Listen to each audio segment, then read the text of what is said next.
Buenos días, profesor. Nuestro tema es Jesús histórico y el Cristo de la fe. Los integrantes son Mireya Yaurí, Ximena Neira, Zafiro Miranda y Anthony Trujillo. Ya. La introducción. El influjo de la comunidad en la creación del material evangélico plantea una cuestión. ¿Quién es el Jesús del Evangelio? La fe cristiana confiesa al Señor resucitado, al Cristo promovido por Dios, al Hijo de Dios. Estos nombres se fueron adjudicando a Jesús y fueron reproyectados a esta propia. Así todos los sucesos de su vida, todas sus palabras fueron entendidas a la luz de la fe pascual, que se fue desarrollando en la comunidad tan solo después de las experiencias de la Pascua. El Jesús del Evangelio no es por tanto el Jesús histórico, sino el Cristo de la fe, el Señor, el Hijo de Dios que confiesa la fe cristiana. Jesús histórico. En los evangelios se presentan y fueron entendidos como un medio de comunicación y de anuncio de la revelación cristiana.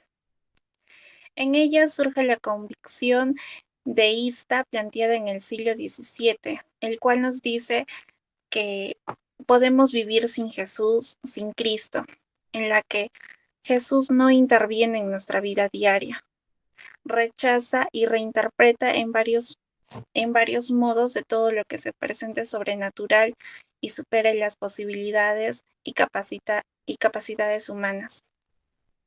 Los evangelios quedaron situados en el centro de un gran combate ideológico, siendo el testimonio y el anuncio apostólico de Jesús de Nazaret como Señor y Salvador del mundo. Se propone una comprensión de Jesús como pedagogo o como paradigma moral.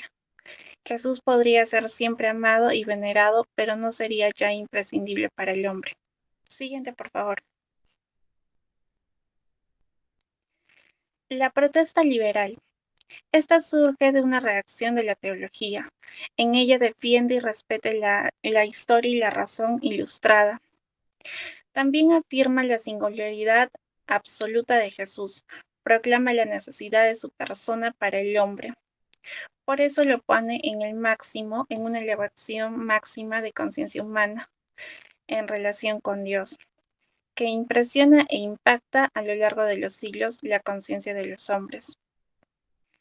El estudio científico lo mostrará con claridad, salvando la ciencia de la razón y la fe, los evangelios y la comunidad cristiana.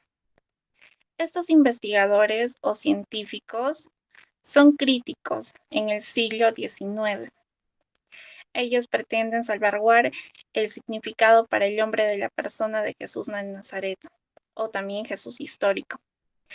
Los teólogos liberales aceptan el estudio de la historia, pero no la cristología. Ya, yo hablaré sobre el método histórico crítico y el canon escriturístico. Ya, el método histórico crítico es un esfuerzo científico aplicado a los textos de la Sagrada Escritura, es decir, la Biblia.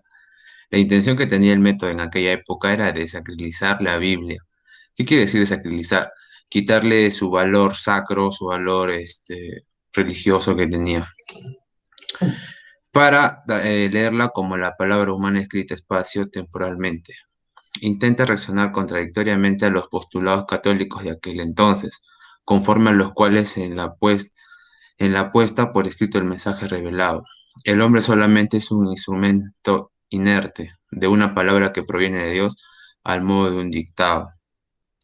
El Papa Benedicto XVI dijo que este método era relevante para la exégesis, es decir, la interpretación, mas no, mejor dicho, y también era incapaz de revelar lo que quería decir la palabra de Dios, o sea, la Biblia.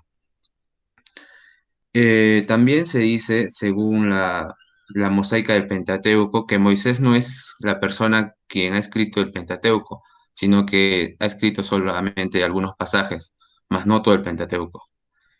Ahora hablaré sobre el canon escriturístico. El canon escriturístico de la Biblia católica reconoce 73 libros como parte de la Sagrada Escritura. Comprende 46 escritos para el Antiguo Testamento y 27 para el Nuevo Testamento. Bueno, ahora vamos a hablar sobre la historicidad y singularidad de Jesús de Nazaret. Uno de los libros que pretende ofrecer una comprensión de la figura de Jesús basada en el contexto de su vida y dando una razón histórica es el de el Benedicto XVI, ya que él muestra la intención de los autores y su significado para el día de hoy, ¿no? El significado que representa. La ley, la liturgia del templo también define la vida del pueblo de Dios, donde se toman las palabras de Jesús, de creer en Él y seguirlo. Pero esto no se considera suficiente para testimoniar la unidad y la obediencia, sino también en ser y hablar como Él. Por esto, de acuerdo con la tradición teológica, la naturaleza de la misión de Jesús no podía ser comprendida de forma adecuada, aunque la entrega de amor y el misterio de abejamiento era el corazón de la misión de Jesús. Bueno, ahora vamos a hablar sobre la historia y el querigma, comenzando con que los discípulos de Bultmann habían centrado su investigación en mostrar rasgos propios de Jesús y conservarlos en las fuentes. Esto se ve en los textos donde se habla de la pretensión inusicitada de Jesús, viendo con esto sus formas de manifestación durante su vida, su persona y su misión, en conjunto con las enseñanzas de la escuela postbultminiana, que supo mostrar la continuidad entre el querigma y la historia, mostrando la singularidad que posee Jesús. Por esto, la unidad del conocimiento solo es posible gracias a la unidad del ser, donde los evangelios son testimonio a la vez de la radical singularidad de Jesús, como antes se dijo, y de radical del ser en Cristo de los testigos. ¿Quién es Jesús para mí? Para mí, personalmente, Jesús es el Salvador del mundo y es el Hijo de Dios. Él es nuestro Redentor. Jesús es el único camino por el cual podemos volver a vivir con nuestro Padre Celestial, quien es Dios, porque bien dicen que nadie llega al Padre si no es por el Hijo.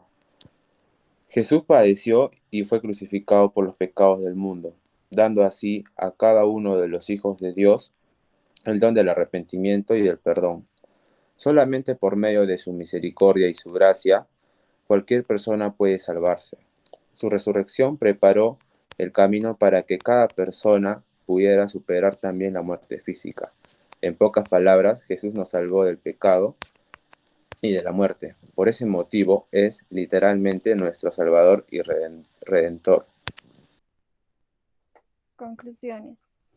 Bueno, como conclusiones podemos decir que sin los evangelios no podríamos aceptar su testimonio con una fe razonable. Esto describe sistemáticamente a Jesús como Cristo y Señor. Otra conclusión que podemos ver es que en dicha investigación no se confirmó el avance inicial entre la razón y la fe, la historia y el dogma, el Jesús histórico y la fe en Cristo. Y bueno, hoy por hoy podemos ver claramente cómo los evangelios, teniendo en cuenta las demandas fundamentales del hombre y su comprensión de la razón y la racionalidad. Gracias.